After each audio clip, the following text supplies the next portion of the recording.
the wall. Believe me, we're building the wall. I love woman. Believe me, I love woman. I love woman. And you know what else? I have great respect for woman. Believe me. So let me say this right up front. A Trump administration, our Christian heritage will be cherished, protected, defended like you've never seen before. Believe me.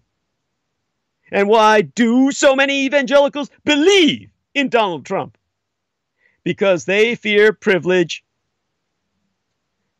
to them be gone. I'm told I'm offline now. I'll turn to my executive producer to ascertain whether that be the case, whether he can bring us back on. And he's responding. I'm seeing him type. He says it's back online. Thank you, sir. I hope we were recorded the whole time I was speaking. I don't know what people missed. If you can give me a hint as to how much time has passed, what I need to recover, if anything, or whether people should just go back to the recordings of our increasingly archive-rich Dietrich channel. Not to mention that which is maintained by Jonathan Warrington, of course, all power to him, as well as to, of course, our other brothers in battle. There was a 1-minute delay in the encoder. Everything is recorded. Thank you, sir. Well, the important thing to know is everything is recorded. You probably haven't missed too much. What I've covered is the fact that far more than hashtag MAGA, Make America Great Again, Trump's mantra has consistently been repetitively ad nauseum, believe me, those two words. And I was asking the question, why do so many evangelicals literally believe in Donald Trump? Because they privilege fear over hope, power over humility, and nostalgia over history. And that's what takes me to my thoughts on toxic Christianity.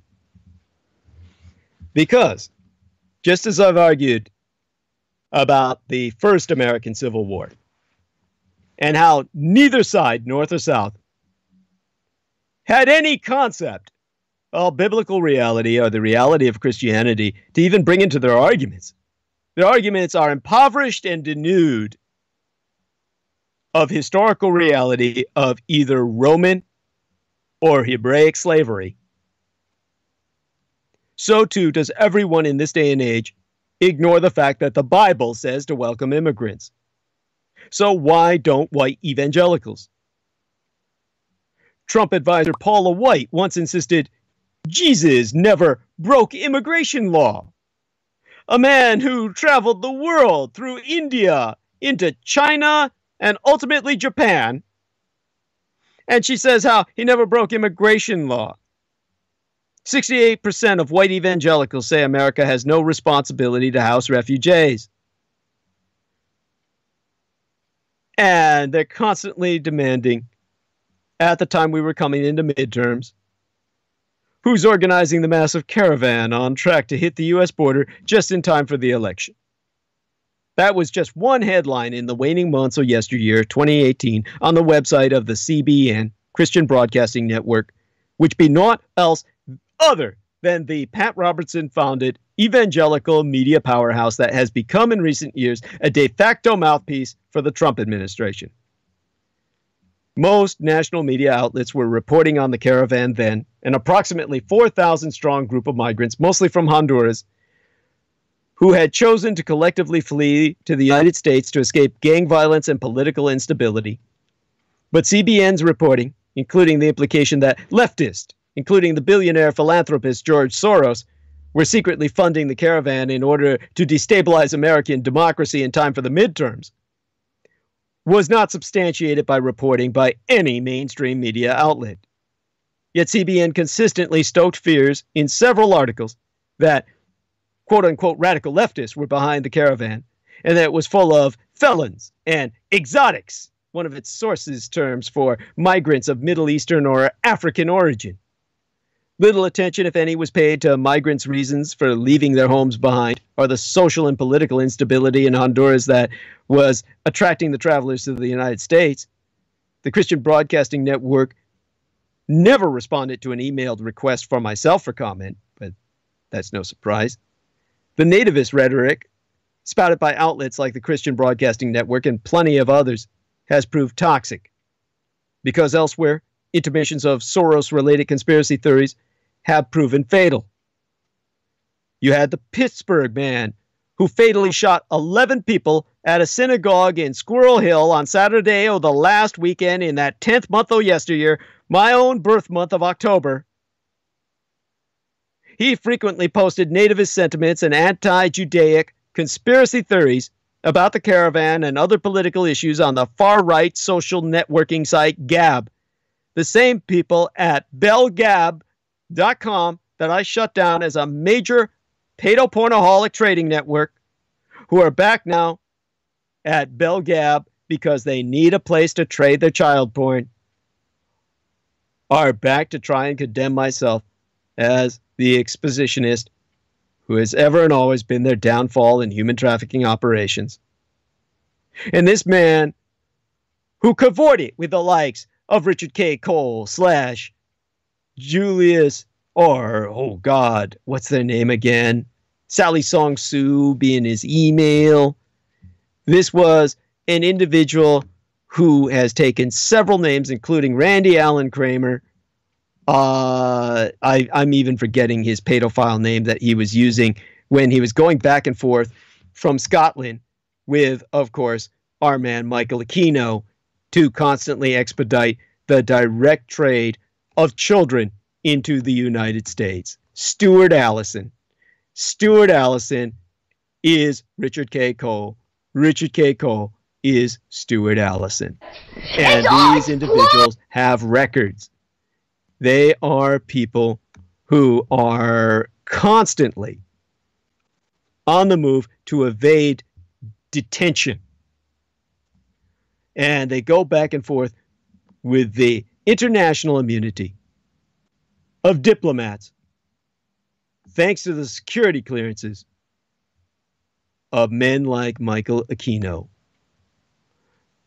Now, I'm getting a feedback from our man, Daniel Arola, about Stuart Allison. I'm being told by Joseph Grissom the stream just went down. And, of course, we're put up a link now for the Reconnect for anyone who's looking for it. And Miuel Andiar has found it. Blessed be, brother in battle. So everyone, look for that on our page. And thank Lena Shea for bringing up Stuart Allison as well. And Holly Coditis Kiefer seems to be like a pincushion. She's screaming ouch a lot. And what the fuck? I'm not quite sure what's going on her end, but I hope I'm sure she's fine. Other than that, I want to thank everybody who has, done their best to help. We are back online, so you just have to look for the stream. You will find the recording later, and it's taking a few minutes for people to reconnect. So I'm going to go slow. And basically, what I've been talking about, of course, has been BellGab.com, the networking site for child porn, exploited by Stuart Allison, which is just an alias for Richard K. Cole, as he goes back and forth between the United States and Scotland in his service to Michael Aquino. That's the same site which they're reestablishing now to reopen trade. And instead of BellGab.com, it's something like BellGap, BellGap. They call it BellGap now. And these people, of course, are the very people that the synagogue shooter was directly connected with and inspired by when he wasn't jerking off over pictures of kids being raped by dogs provided by Richard K. Cole, who has a dog for just that very reason, to rape kids. And he makes that dog his poster boy on all his Facebook timelines, again, for that very reason. That's the dog who's provided volumes of footage for him in terms of child rape. This is all part of what produced the synagogue shooter. And in one post on the belgab.com site, which had to be scrubbed and taken down for these very reasons, as well as exploited for their child trafficking advertisements. In one post, the synagogue shooter blamed Jews for aiding and abetting invaders, meaning the Honduras migrant caravan. Now, in the wake of his violence,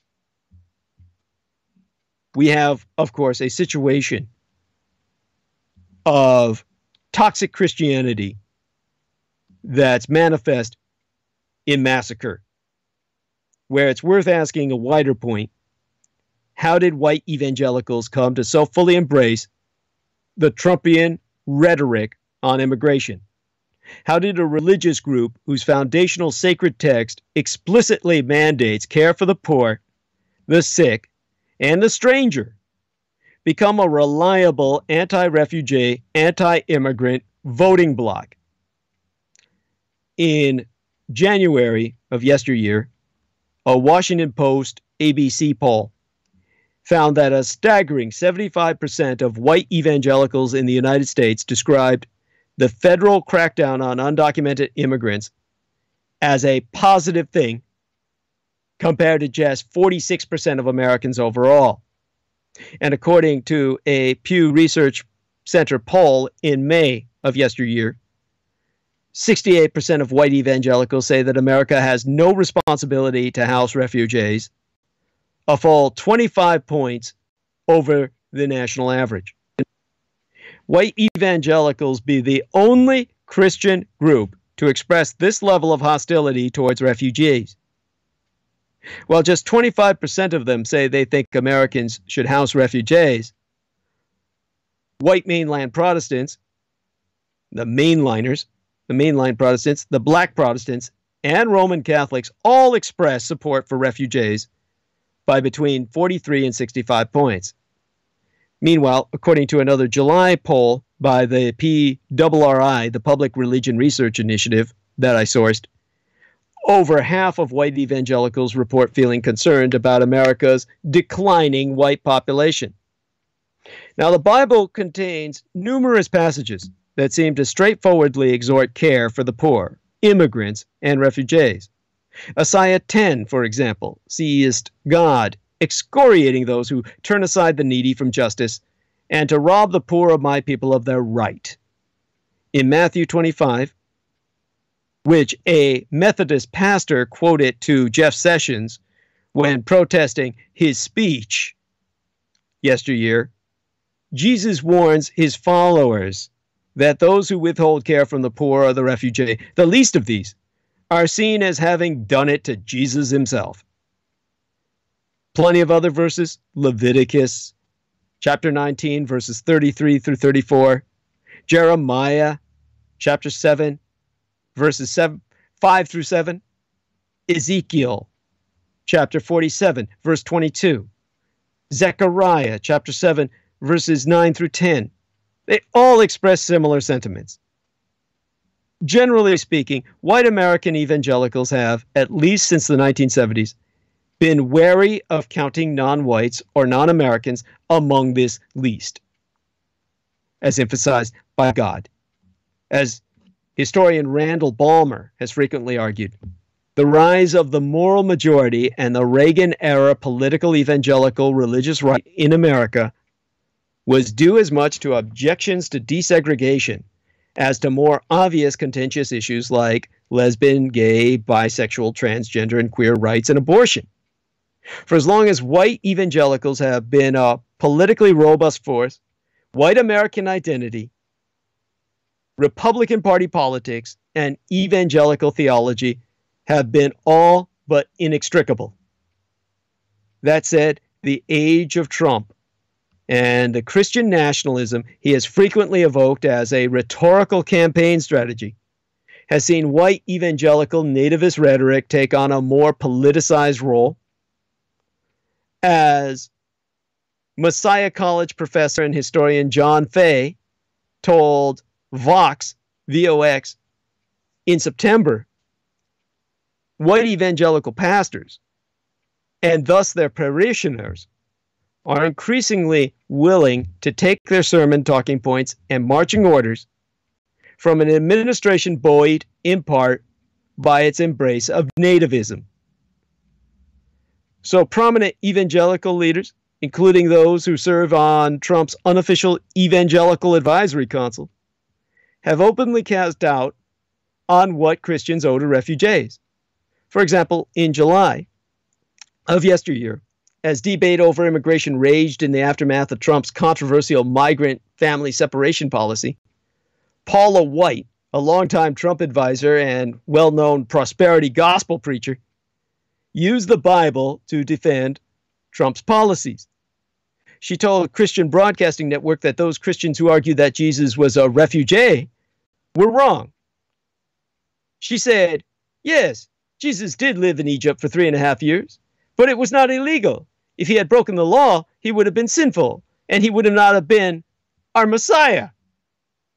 Another prominent evangelical advisor for Trump, Pastor Robert Jeffress of First Baptist Dallas, also defended Trump's migrant family separation policy last summer, telling the Dallas Observer, any American who commits a crime is going to be separated from his or her child. You don't send children to jail with their parents in America, so I'm not sure why the only criminals who would get a pass on that policy would be illegal immigrants.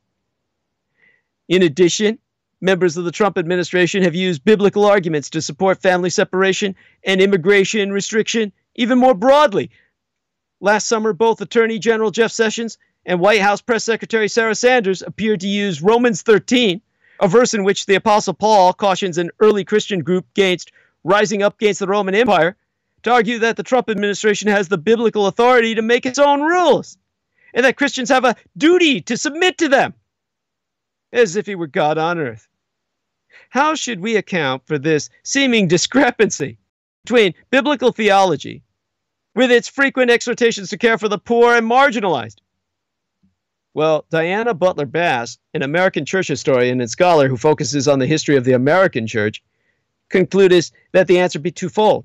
The easy answer would be that it really shows how secularized the white evangelical community has become and how it functions as an arm of the Republican Party, taking talking points and marching orders from the people who have the loudest voices in the Republican Party. But she said such an answer would elide the complexity of how exactly that came about.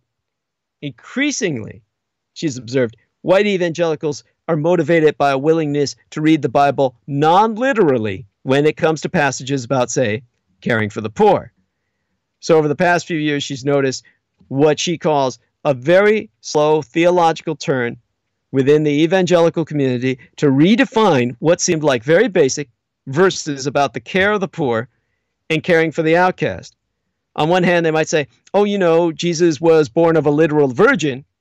But when it comes to these verses about the poor and about refugees in particular, all of a sudden, literalism disappears. Suddenly, she's noticed a new sort of interpretation that's floating around in evangelical circles about verses in the Bible where Jesus exhorts care for the poor. And the interpretation is Jesus does not mean everybody.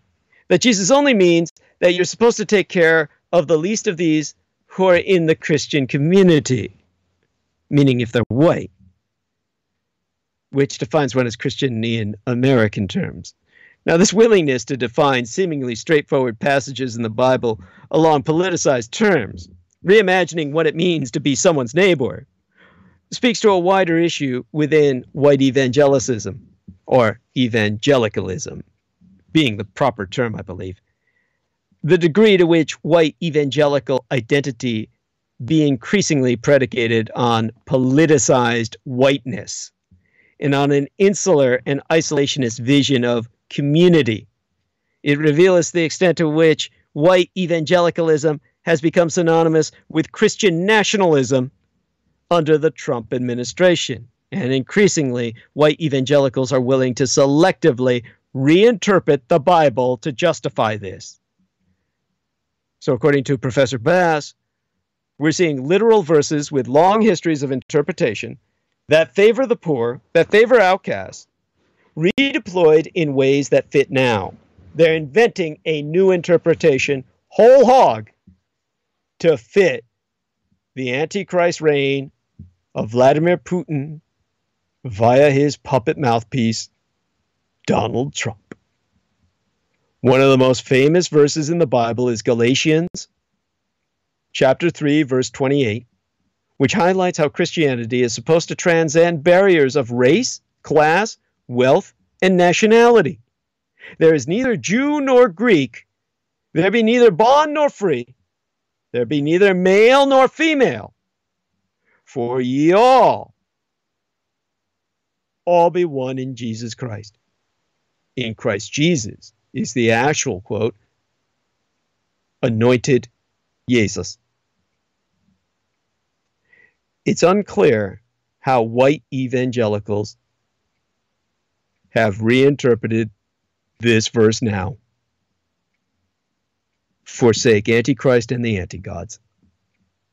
But as it becomes increasingly apparent that words are leading inextricably to political violence, and in the Pittsburgh shooters massacre, his case, obvious domestic terrorism, interpretation be more important now than ever. So let's go from the concrete, the material example of a white trash piece of shit